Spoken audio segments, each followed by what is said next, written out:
लेकिन साथियों सर की स्टोरी में कुछ ट्विस्ट हैं, और वो ट्विस्ट क्या हैं? अक्सर विद्यार्थी इस चीज को लेकर के डाउटफुल रहते हैं कि किस प्रकार के बैकग्राउंड से बच्चा आए कि वो बैकग्राउंड से आकर के आईएएस बन जाए। तो इस ट्विस्ट को आपको समझने के लिए सर की स्टोरी छोटे से शब्दों में मैं बयां कर रहा हूं। छोटी सी जगह से निकले राजस्थान में, पश्चिमी राजस्थान से निकले, जो कि मैं आपको पढ़ाता हूं कि प्राकृतिक संसाधनों के मामले में काफी कम है, लेकिन अब तो खैर तेल के खजाने निकल गए हैं, अब उसे आपकी स्थितियां बदल गई हैं वहां पे। लेकिन वहां से आप निकल करके आपने जो आप साधारण जिसको ग्रेजुएशन मानते हैं, क्योंकि ग्रेजुएशन में भी सर आजकल लिमिट्स हो गई हैं। डॉक्टरी आईआईटी से करके आ रहा है, कोई बच्चा डॉक्टरी करके आ रहा है। हाँ, तो टेक्निकल टीम एक बार साउंड इशू देखिएगा, बच्चों को साउंड प्रॉपर तरीके से जा रही है या नहीं, एक बार नोटिस करिएगा। हाँ जी, एक बार चेक कर रहे हैं। वॉइस आ रही है टेक्निकल टीम?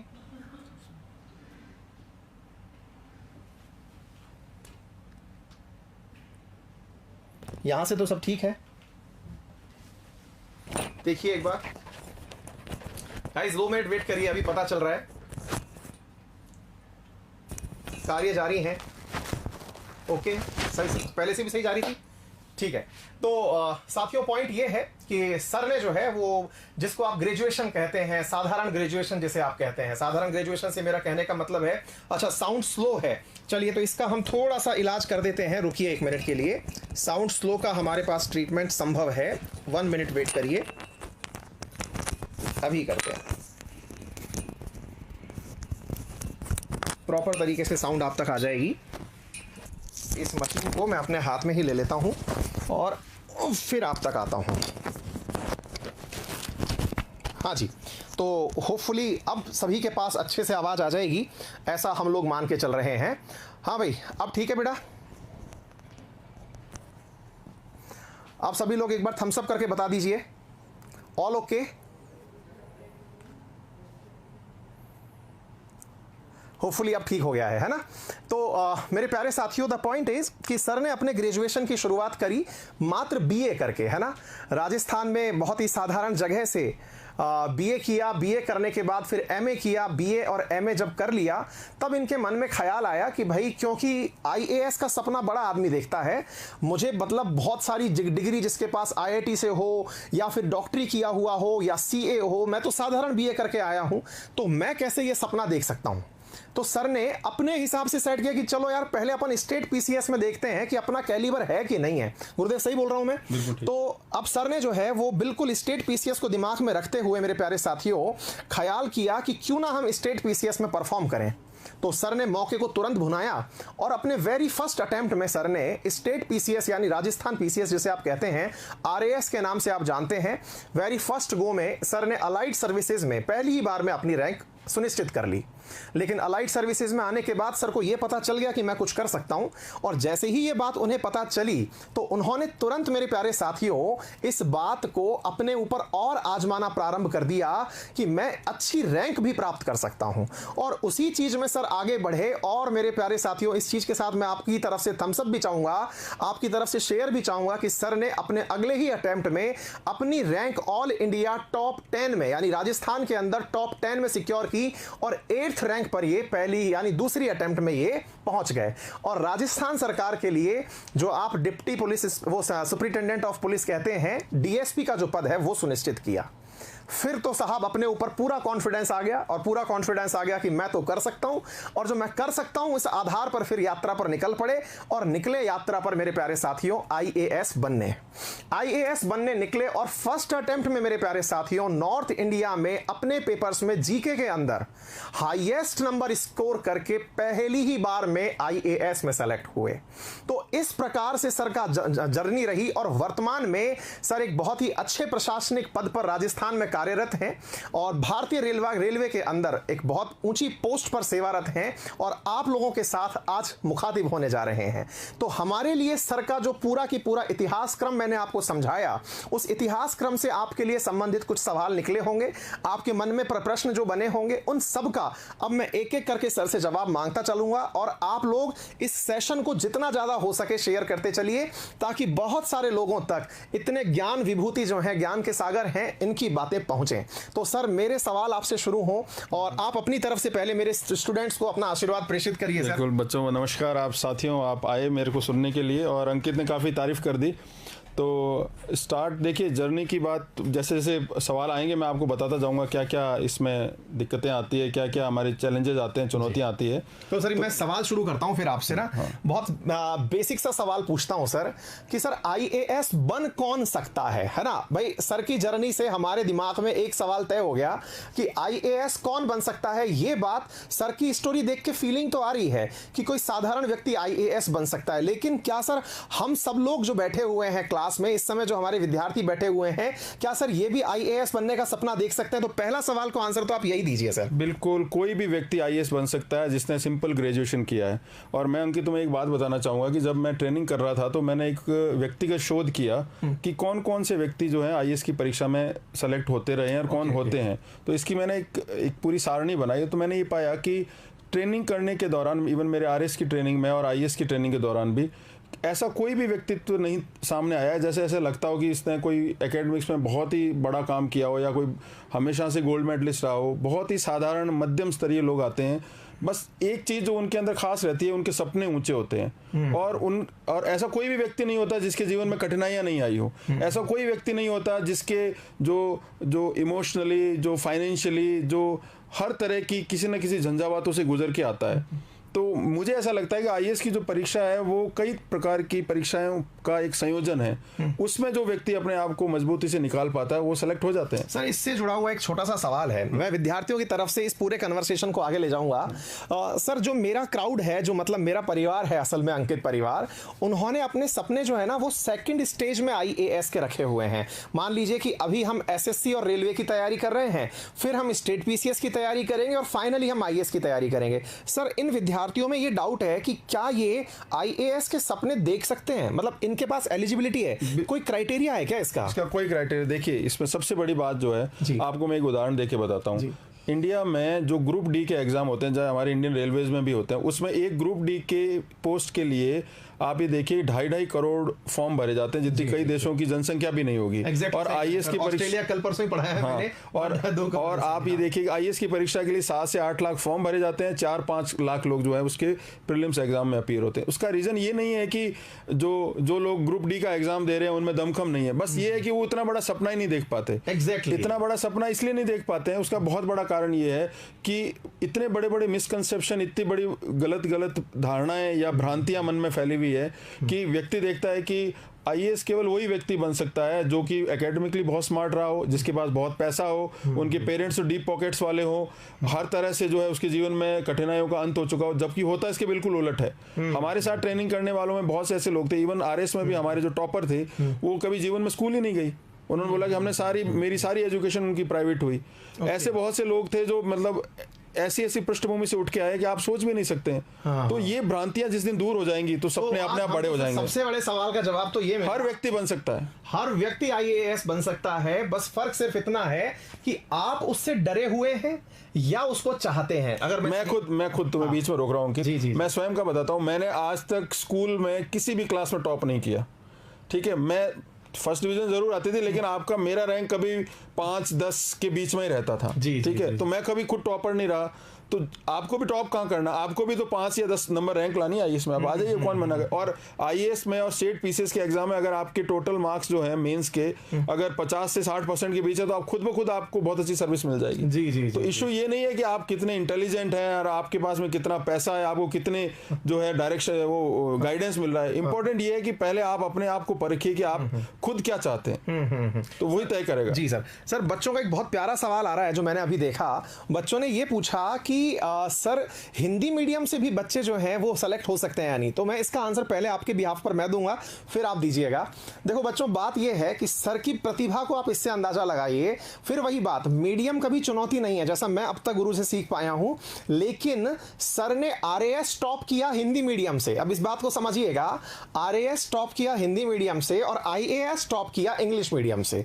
तो ये दो बातें इतनी इंपॉर्टेंट हैं जो आपको समझनी चाहिए। अब सर आप इस सवाल का जवाब दीजिए। देखिए, मीडियम का कोई बड़ा इशू नहीं रहता। मीडियम, हिंदी मीडियम, जिस मीडियम में आपको अपने अभिव्यक्ति करने का कौशल जो है ठीक नजर आता है कि आप अपने आप को व्यक्त कर पा रहे हैं, अपने आप को अभिव्यक्त कर पा रहे हैं, वही मीडियम आप अपनाइए।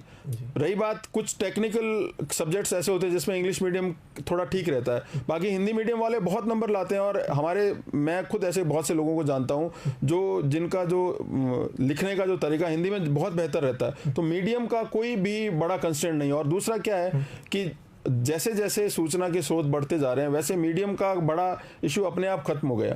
तो आप चाहे आप हिंदी मीडियम से हो चाहे इंग्लिश मीडियम से, ज्यादा मायने नहीं रखता। इंपॉर्टेंट है कि आपका सब्सटेंस क्या है। सर एक सवाल जो मैं स्टूडेंट्स की तरफ से लेके आ रहा हूं आपके पास, और वो ये है, फिर ऐसा क्या कारण है कि हिंदी मीडियम वालों के रिजल्ट्स कम रहते हैं? क्योंकि देखिए असल में क्या है, बच्चे जो स्टैटिक्स देखते हैं वो ये देखते हैं कि हिंदी मीडियम वालों के तुलनात्मक रूप से सिलेक्शन इंग्लिश मीडियम वालों से कम है, और बच्चों के अंदर ये डर बैठ गया कि सर हम तो हिंदी मीडियम वाले, हमारा होगा या नहीं। तो आपका आंसर मैं अवश्य सुनूंगा, लेकिन अपनी तरफ से मैं एक इनपुट जो यहां पर ऐड कर दूंगा सर, मैं अपना एक्सपीरियंस ऐड कर देता हूं, फिर तो आप उसके ऊपर बता दीजिएगा वेरीफाई करके कि हाँ अंकित इसमें ये चीज और ऐड कर दो। सर मैं भी मतलब बहुत सारे लोगों से मिला और मैंने ये फील किया सर कि इंग्लिश मीडियम में जो बच्चा आया ना सर, बस उसमें एक अवेयरनेस का एनरिचमेंट था, यानी वो अवेयर था पढ़ना कहां से है, क्या पढ़ना है।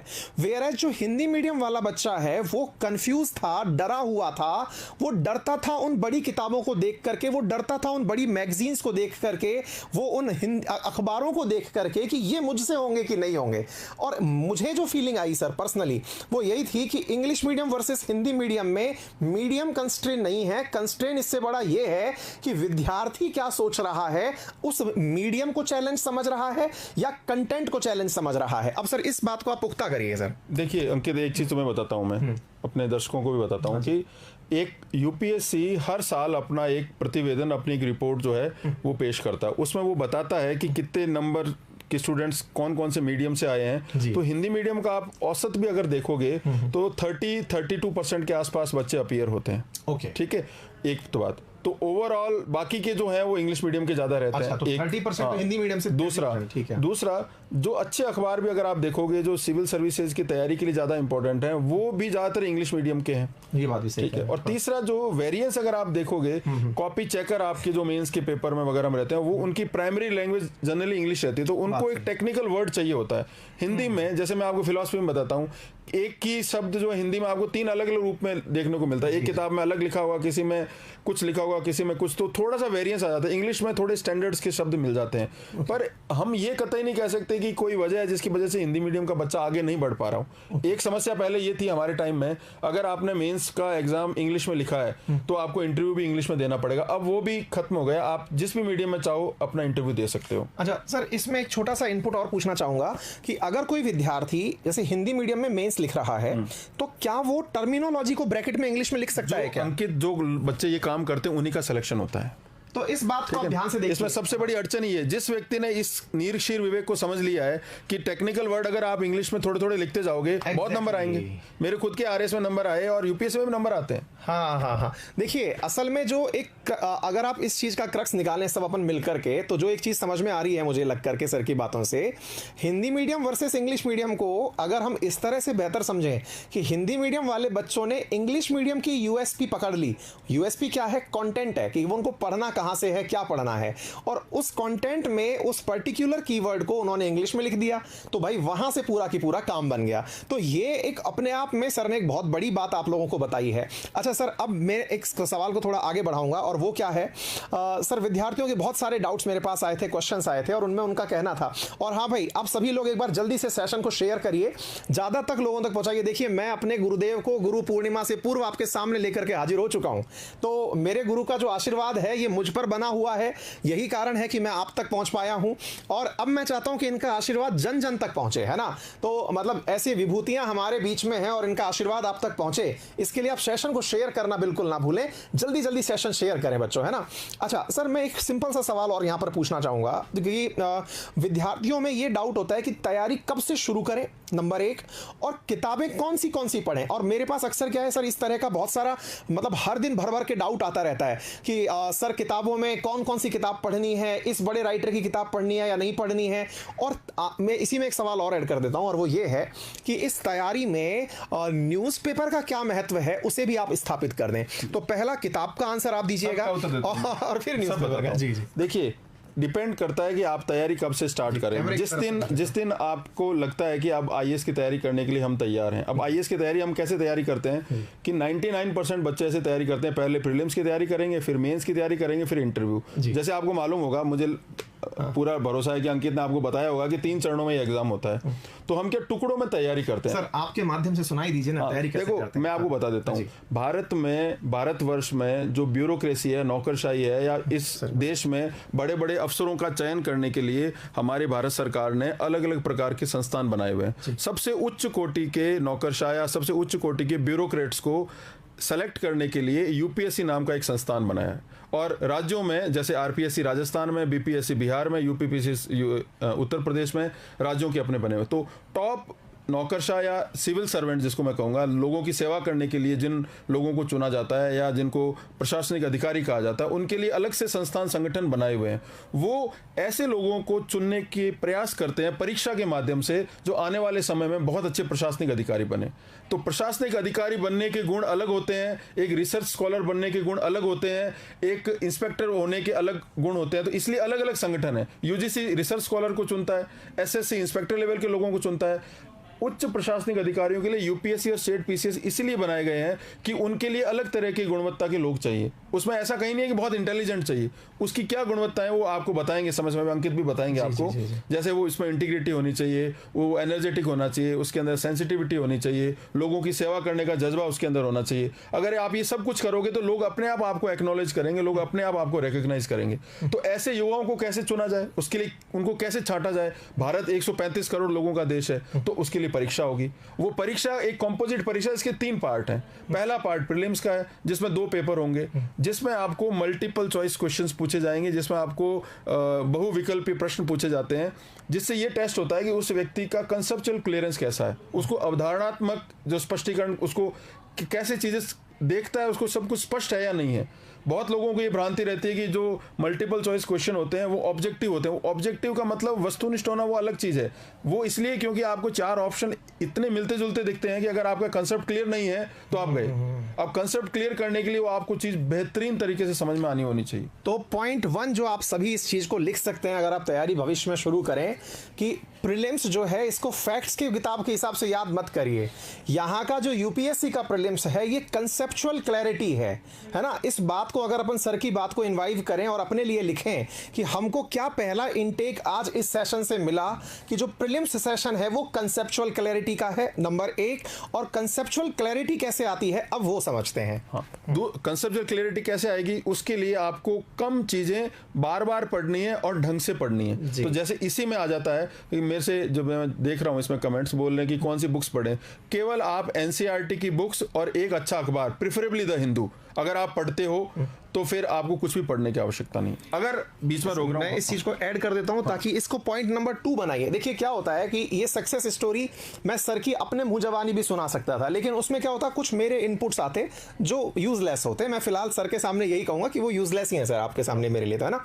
तो अब मेरा मानना ये, सर का जो सबसे पहला पॉइंट आया, एक तो एनसीईआरटी कैसे पढ़े वो भी सीखेंगे अपन सर से इसी सेशन में, एनसीईआरटी। और दूसरा एक कोई भी अखबार, सर ने कहा द हिंदू, आप किसी को जाए, इंडियन एक्सप्रेस को, किसी को भी, क्यों सर? कोई भी, ठीक है चलिए सर। उसके बाद प्रेफरेबली हिंदू ज्यादा अच्छा रहता है तो हिंदू ही पकड़िए आप।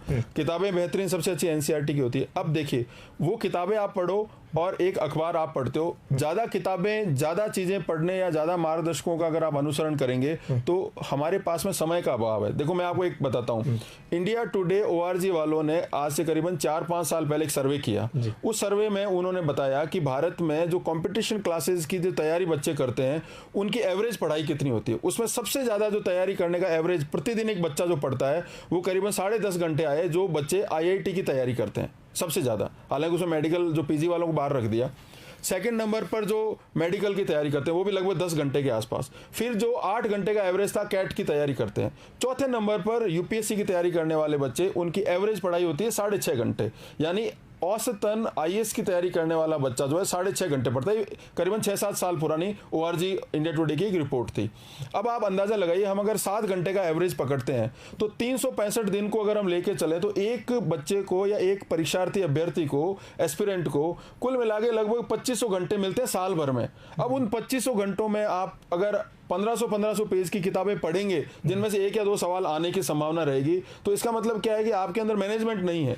तो आईएएस की परीक्षा में या स्टेट पीसीएस में सफल होने वाले लोगों में मैंने जो सबसे बड़ा जो गुण देखा वो 2 गुण है। पहला, उनके अंदर जो मैनेजमेंट की स्किल्स होती है वो बहुत जबरदस्त होती है। समय आपके पास में संसाधन है, उसको आप कैसे यूज करते हो वही आपकी जो है हुनर है। जो उस हुनरमंदी को प्राप्त कर लेता है वो आईएएस बन जाते हैं। इंटेलिजेंट आदमी कभी आईएएस नहीं बनता, सबसे बड़ा मिसकंसेप्शन है, इसको आप निकाल दीजिए। जिसका मैनेजमेंट अच्छा होगा, मैनेजमेंट कब अच्छा होगा, जब आपको ठीक से बताने वाले लोग होंगे। तो इस मामले में मैं आपको बधाई दूंगा, यू आर लकीएस्ट कि आपको अच्छा व्यक्ति मिला है और आप इससे जुड़े रहिए। आप देखिए, आपको जो काम आपको 100 घंटे में करके मिलेगा वो आपको 2 घंटे में हो जाएगा, पहला। Second is scientific approach. Scientific approach का मतलब ये है कि ज्यादातर फेलियर लोग, जैसे लोग फेल भी होते हैं एग्जाम में, हम भी शुरू में कुछ एग्जाम्स में फेल हुए। उसका रीजन नहीं था कि आप जब तैयारी करना स्टार्ट करते हैं तो आपकी तैयारी धीरे धीरे फैलती जाती है। आपको लोग सलाह देते हैं, इसकी ये किताब पढ़ लो, इसकी ये किताब पढ़ लो, इसकी ये किताब पढ़ लो। एक पॉलिटी फॉर एग्जाम्पल, जैसे मैंने आपको कहा, आप एक डीडी बसु की किताब ले आए, एक सुभाष कश्यप की किताब लेके आ गए, एक आप एम लक्ष्मीकांत की किताब लेके आ गए, एक आप JN पांडे की किताब लेके आ गए, फिर आपने एनसीईआरटी की बुक्स भी ले ली, फिर आपने 8-10 जो कोचिंग्स के नोट्स भी ले लिए। तो इसका मतलब ये है कि फिर तो आप फिर पॉलिटी की तैयारी करो। और ऐसा प्रशासक चाहिए नहीं यूपीएससी को।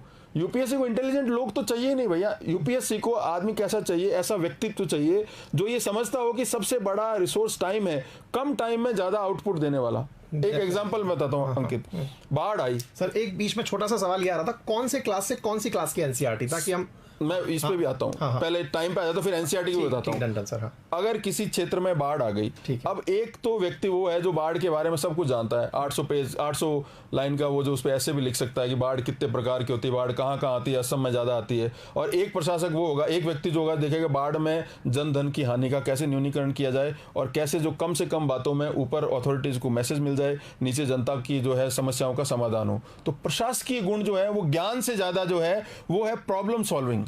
तो प्रॉब्लम सॉल्विंग कब आएगी, जब आप मैनेजमेंट की स्किल सीखोगे। तो आप समय को बचाने के लिए केवल एनसीईआरटी की बुक्स पढ़िए। कुछ एक किताबें हैं जो बहुत ही कम है, वो आप स्पेशल ऑथर की पढ़ सकते हो। और अगर आप रोज अच्छे से अखबार पढ़ते हो, गढ़ के अखबार का मतलब उसको अच्छे से रगड़ के पढ़ते हो, फिर आपको कुछ भी पढ़ने की आवश्यकता नहीं। अब कौन सी, अब बताता हूँ। अब किताबें देखिए, क्या होता है कि हमारा जो नेशनल कैरिकुलम जो कमेटी बनी थी उसने बताया कि बच्चों के पढ़ने का स्तर जो है प्राइमरी के बाद में 3 लेवल पे होगा। जैसे फॉर एग्जाम्पल, अगर आपको एक ही चीज पढ़नी, जैसे मान लीजिए फंडामेंटल राइट्स पढ़ने आपको, मौलिक अधिकार, तो 6th, 7th, 8th क्लास एक यूनिट हो गई एनसीईआरटी की। उसमें किसी एक क्लास में आपको फंडामेंटल राइट्स के बारे में बताया जाएगा जो बहुत बेसिक होगा।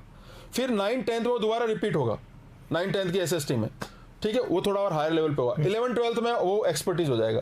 तो 3 स्तर है एनसीईआरटी की बुक्स के। लेकिन अब अगर आप 6th से लेकर 12th तक की सारी किताबें पढ़ने अगर बैठ जाओगे तो किताबों की संख्या करीबन 35 हो जाएगी।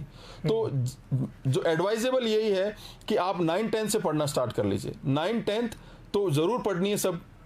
और 11th, 12th की कुछ बुक्स है, जैसे पॉलिटिकल साइंस की बहुत अच्छी बुक्स है, उसमें इंडियन डेमोक्रेसी वाली, इंडियन कॉन्स्टिट्यूशन एट वर्क। एक चीज मैं इसमें ऐड करूंगा, सर से हम एक रिक्वेस्ट करेंगे कि सर की जो ये एनसीईआरटी बुक की लिस्ट है ना, ये मैं आपके साथ शेयर कर दूंगा। डन है ना सर? इसका आप हमारे बच्चों के लिए एक गिफ्ट कर दीजिएगा, है ना भाई? कि अपन सर से ऐसा करते हैं कि कौन कौन सी एनसीईआरटी की बुक पढ़नी होती है ताकि हमारे विद्यार्थी पढ़ना शुरू कर दें। क्यों भाई, सही है ना? इस बात के बारे में भी थम्स अप आ जाना चाहिए और लगा दो शेयर यार। आज सर को दिखा देना चाहिए कि हम फेसबुक पर भी मतलब तहलका मचा सकते हैं। मचा दो तहलका, शेयर कर दो सब जगह जहां जहां करना है। और सबसे बड़ी बात निकल के आ रही है कि सर जो है वो अपने लिए एक बुक्स की लिस्ट दे देंगे कि भैया ये बुक्स पढ़नी है आप लोगों को। सर हमारे विद्यार्थियों को कम से कम बुक्स के बारे में। अच्छा सर, इसमें अंकित मैं एक चीज और बीच में जोड़, देखिए अभी हमारे यहाँ अखबारों में एक बहुत बड़ा शब्द चर्चा में चल रहा है, उसे कहते हैं नेपोटिज्म। नेपोटिज्म यानी भाई भतीजावाद। ऐसा नहीं कि नेपोटिज्म बॉम्बे में है, यहाँ नेपोटिज्म हर जगह है। तो यूपीएससी में भी जो सेलेक्ट होते हैं वहां नेपोटिज्म नहीं चलेगा। आप लोग आओ, बाहर निकलो और आप पढ़ो। और हर घर से, किसी भी घर से, किसी भी क्षेत्र का व्यक्ति अगर ढंग से पढ़ेगा वो यूपीएससी क्लियर कर सकता है। इसमें कोई बंदिशें नहीं है। और मैं आपको बोल रहा हूं, आप खुद पे विश्वास कीजिए, अपने आत्मबल पे अगर आप चलोगे तो यूपीएससी आसानी से क्लियर हो जाएगा। तो इसी हमारे सेशन का जो मेन मेरा आने का जो आज मकसद जो था अंकित से जुड़ने का, वो यही है कि आप जुड़े रहिए, जो जो आपको गाइडेंस मिलता है उसको अगर आप स्ट्रिक्टली फॉलो करेंगे तो 1 साल की तैयारी में आपका यूपीएससी क्लियर हो जाएगा। सर ये तो सर आपने हमारे विद्यार्थियों में इतनी उम्मीद जगा दी है, और मुझे लग रहा है कि बच्चे देखिए कितना सारा सर आपके लिए इतना अच्छा लिख रहे हैं, और मेरा सौभाग्य है सर कि आपने मतलब इतना अच्छा समय निकाला। सर से थोड़ी सी परिचर्चा और बढ़ाएंगे। सर निवेदन है कि अखबार कैसे पढ़ें, मतलब आपने देखिए 2 बातें बोली, अब सर की बातों को ही हम कंपोनेंट, और हाँ मैं वो सवाल लेके बैठा हुआ हूँ, प्रीलिम्स के बाद मेंस की तैयारी कैसे करें वो भी पूछना है, और प्रीलिम्स और मेंस की तैयारी एक साथ करें या कैसे करें वो भी पूछना है ना। सर का आज पूरी तरह से अपन आशीर्वाद लेंगे भैया। गुरु पूर्णिमा का त्योहार चल रहा है, देश में अलग अलग समय अलग अलग जगह मनाया जा रहा है, कुछ आज मना रहे हैं कुछ कल मनाएंगे, हम तो आज ही मना रहे हैं। गुरु जी का आशीर्वाद मिल चुका है और भैया हम पूरी तरह से आपकी सेवा में है सर जी। तो हमारा निवेदन ये है सर कि तैयारी में एनसीईआरटी आपने एक उद्देश्य बता दिया, दूसरा सर आप बता रहे हैं कि अखबार पढ़ना है, वो कैसे पढ़ें सर, थोड़ा सा निवेदन है सर। देखिए 2 बातें इसमें, पहला तो मैं बताता हूँ अखबार पढ़ना जरूरी क्यों है। अखबार पढ़ना इसलिए जरूरी है कि इसलिए नहीं कि आपको करंट अफेयर्स तो मैंने देखा है बहुत सी मैगजीन्स में आती है, वहां भी आप पढ़ सकते हो, उसी का आपको जिस्ट भी मिल जाएगा, वो हालांकि डाइजेस्ट करना मुश्किल होता है। करंट अफेयर्स पढ़ने के लिए आपको अखबार नहीं पढ़ना होता, अखबार पढ़ना होता है इसलिए क्योंकि मेंस के एग्जाम में जब आप उदाहरण दोगे, आप एक प्रशासनिक अधिकारी बनने जा रहे हो, आपको पता ही नहीं ग्रास रूट्स की प्रॉब्लम क्या है, तो आप कैसे साइट करोगे कि भैया जो देश के जो संवेदनशील जो तबके हैं, चाहे वो बूढ़े हो, बुजुर्ग हो, दिव्यांग हो, बच्चे हो, महिलाएं हो, ठीक है, जो पिछड़े हुए तबके हो, उनकी समस्याएं आप अखबार पढ़ोगे तभी आप जान पाओगे। तो और अगर आपके उत्तर के अंदर वैसे इंसिडेंट अगर आप उसमें डालोगे मेंस के अंदर, फिर आप देखिए नंबर कैसे आते हैं।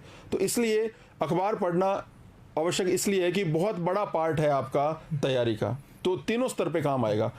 दूसरा, अब पढ़ना कैसे है, किसी भी अखबार के 2 पार्ट होते हैं, न्यूज एंड व्यूज। न्यूज ये लिख लीजिएगा कि न्यूज एंड व्यूज किसी भी अखबार के 2 हिस्से हैं, सूचना है और उसके बाद व्यू है। और सर का जो इस पे अपना एनालिसिस है वो बहुत ही अल्टीमेट है, सब लोग ध्यान से सुने और अगर हो सके तो पेन से लिख लें। हाँ सर प्लीज। तो किसी भी अखबार के फ्रंट पे जो पहली न्यूज आती है जिसको हम सनसनीखेज सेंसेशनल न्यूज बोलते हैं, वो फ्रंट न्यूज जो है वो फैक्ट्स बताएगी कि भाई गालवान वैली में ये घटना घटी आज, फिर बंगाल में ये एक तूफान आया, तो आपने पढ़ा, आपके माइंड में एक परसेप्शन गया कि हाँ भाई ये घटना घटी है। अब इसके मायने क्या है, इसके निहितार्थ क्या है, इसका विश्लेषण कैसे होगा, तो उस सब्जेक्ट के बहुत बड़े बड़े एक्सपर्ट जो नेशनल लेवल पर हैं वो आपको 2 दिन बाद में उसके एडिटोरियल में मिलेंगे।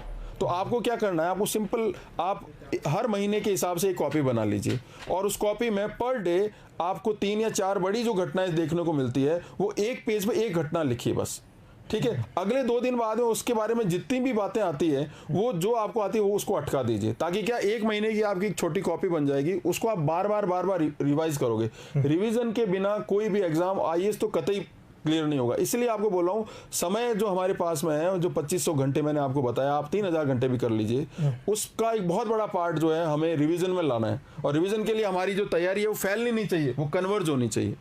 तो ये अगर जिस दिन आपको सूत्र आ जाएगा हाथ में उस दिन आपका क्लियर हो जाएगा। तो अखबार को आपको कैसे पढ़ना, पहले आप फैक्ट्स ले लीजिए न्यूज में और व्यूज में उसका विश्लेषण ले लीजिए। तो विद्यार्थियों मैं आप सबके माध्यम से सर को एक बात बता रहा हूं, और हम बहुत सारे बच्चे इस समय लाइव हैं, एक बार दम लगा दो यार गुरु। सर को मैं वो दिखाना चाहता हूं कि सर देखिए आपसे मिलने के लिए अंकित परिवार कितना उत्साहित था, एकदम दम लगा दो और सर की बात जन जन तक पहुंचा दो, क्योंकि बहुत सारे लोगों को जरूरत थी इस बात की। सर मैं आपको यहाँ पर आपके आशीर्वाद को मैं लोगों तक पहुंचा रहा हूँ, और कैसे पहुंचा रहा हूँ मैं आपको वो बताता हूँ सर। मैं रोजाना एक यूट्यूब चैनल पर आकर के बच्चों को सुबह करंट अफेयर्स पढ़ाता हूँ सर। अच्छा। ठीक है सर। और बाई गॉड ग्रेस आपके आशीर्वाद से सर अच्छा, अंकित परिवार इस समय इंडिया का, thank you so much sir, अच्छा। है ना। और हम लोग सर इस समय हाईएस्ट लाइव, क्योंकि हम लोगों ने क्या किया सर कि सुबह सुबह पढ़ने का एक जज्बा जगाया। अच्छा। मतलब फिट इंडिया मिशन चलाया हुआ है एक तरह से कि वही हम सुबह जग के पढ़ेंगे और सब लोग शिद्दत से पढ़ते हैं सर। अब उसी चीज में जैसे कि हमने न्यूज पढ़ ली सर, तो न्यूज पढ़ने के बाद अब मैं द हिंदू शुरू करने जा रहा हूं सर विद्यार्थियों के लिए। बहुत अच्छा, है ना। तो मैं किस गाइडलाइन पर चलूं ये भी आप बता दीजिए, ताकि मेरे विद्यार्थी उस चीज को कैसे लें और किस तरह से तैयारी को आगे बढ़ाएं, थोड़ा सा सर उसके बारे में आप गाइड। फर्स्ट तो मैं बधाई दूंगा आपको और अंकित दोनों को, it will be a great help for you all people. बहुत ही ज्यादा फायदा मिलेगा अगर अंकित पढ़ाएगा, तो इसका मतलब कच्चा काम नहीं होने वाला, काम 21 ही होगा, 19 कहीं स्तर पर नहीं होगा, इतना मुझे विश्वास है। तो आप बिल्कुल, अगर ऐसा सेशन हो रहा है तो बधाई के पात्र हो, एक बात। दूसरा, मैं ये चाह रहा हूं कि अगर ये सेशन स्टार्ट होता है तो उसमें क्या होगा कि यूपीएससी जो बने बनाए उत्तरों को, देखो मैं आपको बार बार यूपीएससी आईएएस की बात जो कर रहा हूं या स्टेट पीसीएस की, उसका जो मुख्य एग्जाम होता है ना, उसी की बात कर रहा हूं। प्री आप कर लोगे, प्री की आप चिंता मत कीजिए, प्रीलिम्स अपने आप हो जाएगा। जब आप इतनी मेहनत करोगे तो प्रीलिम्स तो एक स्क्रीनिंग एग्जाम है, वो एक टिकट है जो आपको हॉल में अंदर घुसने का मौका मिला। मेन तो मेन का एग्जाम है, मुख्य नाम ही परीक्षा है। तो वो आप कैसे कब कर पाओगे, जब आप उन चीजों पर अपने स्वयं के विचार भी सृजित कर पाओगे। अब रोज आप जैसे एक घटना जो है, ऐसा नहीं कि एक ही दिन घटित होती है, वो 7 या 8 दिन तक, कभी कभी एक महीने तक रोज अखबार में आती है। एग्जैक्टली। उस पर आप जब आपके व्यूज बन जाएंगे, आपका नजरिया बन जाएगा, तो आप अपनी तरफ से उसमें कुछ नोवेलिटी का, कुछ नवीनता का पुट भी डाल सकते हो, और वो बहुत ज्यादा नंबर दिलवाता है। तो मैंने अक्सर देखा है कि आईएएस की परीक्षा में रटे रटाए उत्तरों की बजाय ये जो नवीनता का गुण कब आएगा, जब आप हिंदू को, या कोई भी अखबार, वैसे प्रेफरेबली हिंदू का कोई मुकाबला नहीं, तो आप हिंदू को रोज डिटेल में अगर आप पढ़ोगे तो बहुत ही जबरदस्त इसका क्वालिटी एनहांसमेंट होगा। ठीक है सर। मेरा मानना है विद्यार्थियों की, मैंने आपके बहुत सारे सवाल ले लिए हैं ऑलरेडी, लेकिन फिर भी कुछ सवाल जैसे मैं विद्यार्थियों के देख पा रहा हूं कि सर बच्चे स्टेट पीसीएस की तैयारी और यूपीएससी की तैयारी ये साथ साथ कर सकते हैं क्या? और मतलब अगर करें तो मीडियम तो अपन ने कंस्ट्रेंट दूर कर ही दिया, पढ़ाई का कंस्ट्रेंट आपने दूर कर दिया, लेकिन स्टेट पीसीएस और यूपीएससी इनकी तैयारी साथ साथ तो कब करें, और मतलब सिलेबस सेम हो तो करें या कैसे करें? और दूसरा, अगर डिफरेंस हो तो एक बार में क्या करें? मतलब अक्सर मैंने देखा है सर, विद्यार्थी जब 2 नाव पे पांव रखते हैं तो रिजल्ट ड्रास्टिकली बुरे होते हैं सर। तो अब आप थोड़ा सा उसके बारे में देखिए, ये तो मैं अपना एक मेरा पर्सनल अनुभव बताऊंगा। देखो, आईएएस की परीक्षा जनरली जो है, आप हम सब जैसे जो है निम्न मध्यम वर्गीय या मध्यम वर्गीय लोग जो हैं, वो इस डर के साथ देते हैं कि हम पहले अपने आप को सर्विस में, किसी सर्विस में सिक्योर कर लें। वो जब तक करते करते हम पहुंचते तो हमारी एज जो है ऑलमोस्ट लास्ट चांस तक आ जाती है, और फिर हम आईएएस की परीक्षा देते हैं। जबकि आईएएस की परीक्षा के साथ सबसे बड़ी ब्यूटी जो है, आप वो देखोगे, वो ये कि वो हर साल होती है। और अगर आप 1 साल अपने जीवन का फुली डेडिकेटेड एक परीक्षा को दे देते हो और इतनी मेहनत करते हो जितना किसान करता है, उसकी 20% 25% भी अगर कर लेंगे तो हमारा जीवन सुधर जाएगा। तो मैं आज, मेरा निजी जो मत वही है कि 1 साल सब कुछ भूल भुला के जो सतत रूप से अध्यवसाय से अगर हम लग जाएं तो हमारा जीवन जो है, हमारा जीवन जो फर्श अर्श पर पहुंच सकता है। तो प्रेफर मेरा निजी राय ये है कि 1 साल पूरा लगा के आईएएस की तैयारी कर सकते हैं। अगर स्टेट पीसीएस के एग्जाम आ चुके हैं सर पे और आपको लग रहा है कि थोड़ा सा उसमें कंपटीशन कम होता है, बिल्कुल ये बात इसमें नकारा नहीं जा सकता, तो अगर एग्जाम का नोटिफिकेशन निकल चुका है और आपको लग रहा है निकट भविष्य में हो रहा है, तो हम ऐसी तैयारी भी कर सकते हैं कि उसमें उस स्टेट पीसीएस की तैयारी के दौरान 40% 50% टॉपिक ऐसे होते हैं जो आईएएस में रिपीट होते हैं, तो वो उस दौरान तैयार हो सकते हैं। और एक अच्छी बात यह भी है कि ऐसा नहीं है कि ये पानीपत का पहला युद्ध या दूसरा युद्ध या तीसरा युद्ध है, हम पानीपत के 6 युद्ध भी लड़ सकते हैं। तो हमारे पास चांसेस रहते हैं, हर चांस आपके लिए सबक लेके आता है। लेकिन मैं ये चाहता हूं कि जब भी आप एक परीक्षा दो, उसे अंतिम चांस समझ के दीजिए, तो उसमें जो ऊर्जा आती है वो अलग ही तरह की ऊर्जा होती है। Definitely sir. तो प्यारे विद्यार्थियों, जैसा कि अपन सबने, जहां तक मैं समझ पा रहा हूं, एक बार आप थम्स अप करके मुझे बता दीजिए कि हम लोगों ने बेहतरीन तरीके से हर तरह का डाउट यहां डिस्कस कर लिया है। और आप लोग, मुझे सर से, मैं आप सबके बिहाफ पर एक निवेदन और करूंगा, क्योंकि सर हमारा अब अंकित परिवार थोड़ा सा अपग्रेड होने जा रहा है, हम लोग यूपीएससी की तैयारी में उतर रहे हैं सर। बहुत अच्छा, बहुत शुभकामनाएं, है ना। तो आपसे सर हम समय समय पर, सर देखिए, आपसे हम समय समय पर ये चाहेंगे कि आप हमारे विद्यार्थियों का मार्गदर्शन करने के लिए आते रहें सर, है ना। जरूर, तो आप, मैं भी अंकित परिवार में हूं। अरे सर, आप तो हमारे मतलब परिवार को पालने वाले हैं। नहीं, बिल्कुल, ठीक है। तो आप सर, और मैं आपको और भी बोलता हूं, और भी कुछ ऐसे लोग होंगे जो मेरे साथ जो है मेरे कलीग हैं, उनको भी मैं कोशिश करूंगा समय निकालें, क्योंकि ये तो एक ऐसा कार्य है कि अगर आप हमारे आधे घंटे या घंटे का समय निकालने से अगर आपका जीवन सुधरता है तो इससे बड़ा क्या काम होगा। सर मैं एक छोटा सा निवेदन, और छोटा सा, क्योंकि अब वही है ना, गुरु जब सामने होते हैं तो विद्यार्थी बिल्कुल वो लालची टाइप का हो जाता है कि सर ये भी नॉलेज दे दो, ये भी दे दो। एक छोटा सा सर रिक्वेस्ट और है कि क्या मेरे विद्यार्थियों को आपके कुछ ऐसे, मतलब कभी फ्री टाइम में सर, कि पढ़ना ऐसे चाहिए टाइप के वीडियो, या लेट से कि भाई अंकित अगर फंडामेंटल राइट पढ़ना है तो चल ये फंडामेंटल राइट ऐसे पढ़, बच्चों के लिए ऐसी बात बता दे, क्या सर ऐसा कुछ संभव है? मैं प्रयास करूंगा अंकित, जरूर करूंगा। ठीक है ना। साथियों देखिए, हमने सर से आप सबके बिहाफ पर रिक्वेस्ट कर दी है कि अब आप जैसे अब सर ने जो बातें बताई, अब वो बातें सुनने में तो हम लोगों को काफ़ी ऐसी लगी कि शायद ये संभव है, लेकिन सर के नज़रिए में पढ़ाई कैसे हो सकती है वो कार्य भी हम करके देखेंगे। और उस वीडियो को मैं आपसे सर से रिक्वेस्ट करके, अब आपको पता है ना, आपने जिम्मेदारी मुझे दे दी, मैं पीछे पड़ जाऊंगा इनके, और कुछ छोटे मोटे वीडियो बनवा के आपके अपने टेलीग्राम ग्रुप पर मैं शेयर करवाता रहूंगा सर से। और सर बीच बीच में हम लोगों को मार्गदर्शन देना और मोटिवेशन भी देते रहना सर, क्योंकि विद्यार्थियों में ऐसा होता है कि ये चीज बीच बीच में लैग कर जाती है ना सर। तो आप एक चीज और मैं अंकित बोलना चाहूंगा इसमें, देखिए चूंकि रिटर्न का यूपीएससी में और स्टेट पीसीएस में बहुत इंपॉर्टेंट रोल हो रहा है, कुछ लोगों के कमेंट भी आ रहे हैं, तो एक आप जैसे सेशन स्टार्ट करो तो रोज जो है एक कंपटीशन रखो एक अच्छे आर्टिकल लिखने का जो करंट का जो रहता है। उससे क्या होता है, अभिव्यक्ति कौशल बहुत बेहतर होगा। और एक आपके जो इतना बड़ा परिवार है उसके आपसी कंपटीशन, मतलब परिवार आपका इतना बेहतरीन है कि अगर आप खुद ही आपस में कंपटीशन कर लोगे तो आपको कहीं किसी कोचिंग में या कहीं जिसको बोलते हैं ना किसी तरह की कोई टेस्ट सीरीज अटेंड भी करने की आवश्यकता नहीं, तो उससे चीजें निखर के सामने आएंगी। मीडियम कोई भी हो, बार बार प्रश्न आ रहे हैं कि कौन सा मीडियम, कोई भी मीडियम, वो इसीलिए जब आप लिखोगे तो खुल के चीजें आ जाएगी कि आपको कौन से मीडियम में आपके लिए जो है ज्यादा सूटेबल रहेगा। ठीक है sir, thank you so much sir. तो होपफुली साथियों अपन सबने सर से आज के इस सेशन में बहुत सारा कुछ पाया है और इसी ज्ञान को हम आगे बढ़ाएंगे, आप चिंता मत करिए। मैं आता रहूंगा। हम लोग सर से रिक्वेस्ट कर चुके हैं तो सर ने अपना आशीर्वाद देने का मतलब वचन दिया है कि हाँ भाई मैं आता रहूंगा और मैं पीछे पड़ा रहूंगा। आज भी मैं आप लोगों के लिए 200 किलोमीटर चल के आया हूं और अब बस सर से मिल करके वापस चला जाऊंगा। आज मैंने प्रॉमिस किया था कि आप लोगों के लिए करना है, तो मैं अलवर से चल के जयपुर आया हूं और सर को ढूंढते ढूंढाते लेकर के आया हूं, सेटअप किया पूरा कि सर से बस बात हो जाए और फिर वापस अब चलूंगा आपके लिए क्लासेस लेने के लिए, क्योंकि कल आपका दिन बहुत खास होने वाला है। कल दिन भर हमारा टेस्ट चलने वाला है, आप लोगों को पता है ना कहां पर टेस्ट है, सारी जानकारी मैंने ऑलरेडी आपसे शेयर की हुई है। बस अपना ध्यान रखिए, बड़ों का सम्मान करिए, छोटों को प्यार दीजिए और अपना व्यक्तित्व इस प्रकार का विकसित कीजिए कि महिलाएं आपके साथ सुरक्षित महसूस करें। धन्यवाद मेरे प्यारे साथियों, धन्यवाद सर आपका बहुत सारा, थैंक यू सो मच साथियों।